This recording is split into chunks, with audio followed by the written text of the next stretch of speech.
If you'd like to check out the deck lists used in this game, links to Piltover Archive will be in the pinned comment below. The battlefields for this game are the Arena's Greatest for me, and I'm playing Darius, Hand of Noxus, and Aspirin's Climb for Stafford, who's playing Misfortune, Bounty Hunter. And because Arena's Greatest lets us start with 1 point, and Aspirin's Climb makes us play to 9, there's basically no battlefield effects this game. Stafford will mulligan the Harrowing and a Soul Gorger, and I will mulligan a Daring Poro and back-to-back.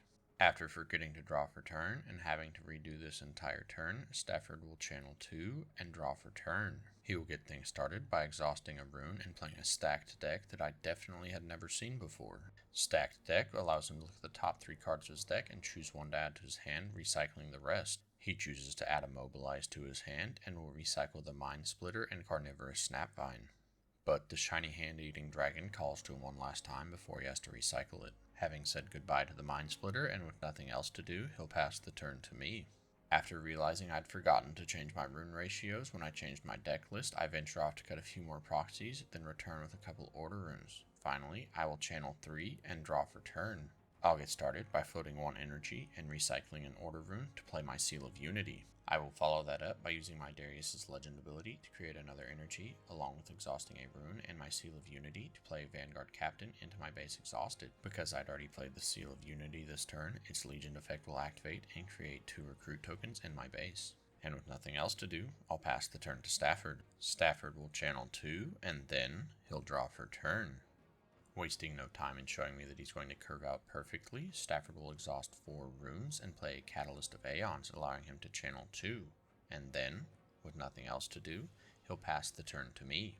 At perfect narration speed, I will channel 2 and draw for turn. I'll get started by moving a recruit into Aspirin's Climb to score my first point, and then I'll move my other recruit into Arena's Greatest to score another point. I will follow that up by exhausting 3 runes to play the entire point of my deck, Baited Hook. Finally ready to go fishing, I'll pay 1 power and 1 energy, along with exhausting my Baited Hook. This will allow me to sacrifice the recruit token at Aspirin's Climb to look at the top 5 cards of my deck and play a 2 might or less unit.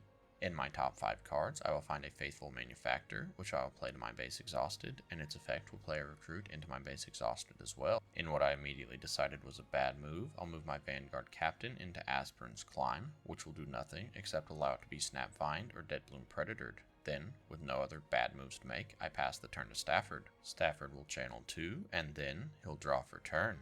He'll get started by exhausting 5 runes and recycling 2 body runes for...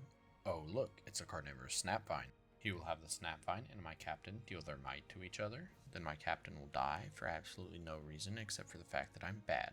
Making sure he'll still be able to play Aurora next turn despite recycling 2, Stafford will exhaust 2 runes and play Immobilize to channel 1, and then, with nothing else to do, he'll pass the turn to me. I'll score a point for holding the Arena's Greatest, then I'll channel 2, and I'll draw for turn. I'll get started by moving a recruit into Aspirin's Climb to mourn my Vanguard Captain and score another point. Next, I'll pay a power and an energy to use my Baited Hook. Then, the recruit that valiantly climbed to the top to mourn his captain will be sacrificed to Baited Hook.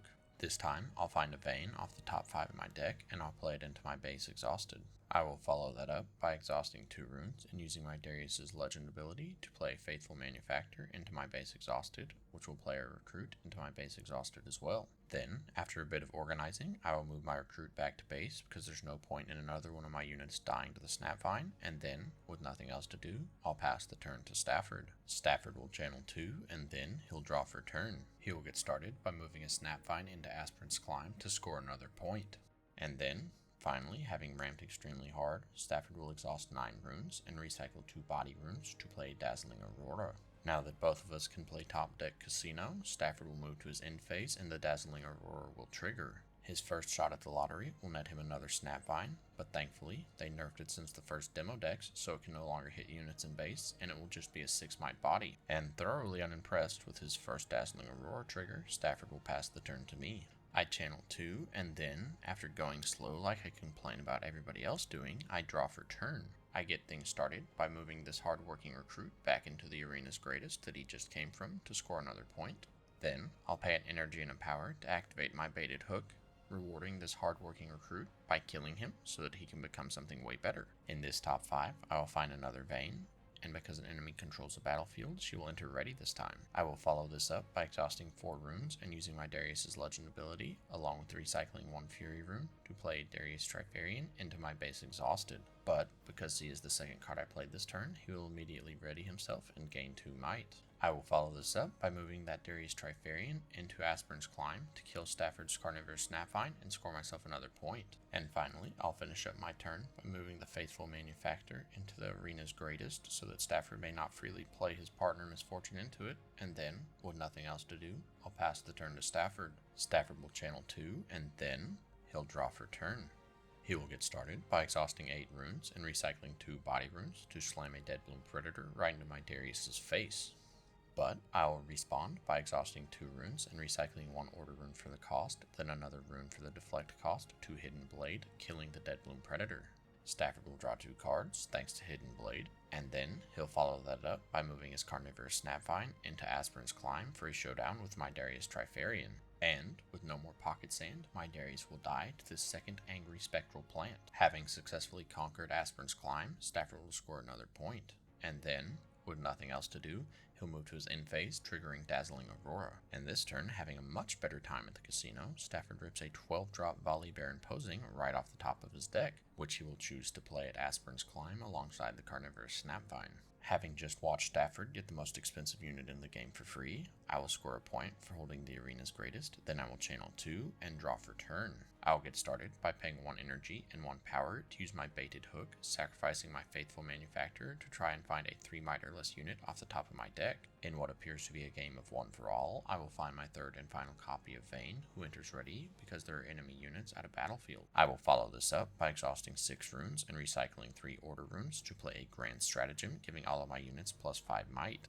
And then, in the grandest of strategies, I will bum rush all of my units right into Aspern's Climb. And, because each of my Vaynes have Assault 3, they will have 10 might each, and I will have a total power of 43 at Aspern's Climb. This will be far too much for the 19 power Stafford has at Aspern's Climb, so I will kill all of his units there and score my 9th point to win the game. While both decks played fairly smoothly, the MF did not get to reanimate much, so if you'd like to see a rematch video that we filmed where MF gets to use a lot more of her Reanimator units, please feel free to let us know in the comments below.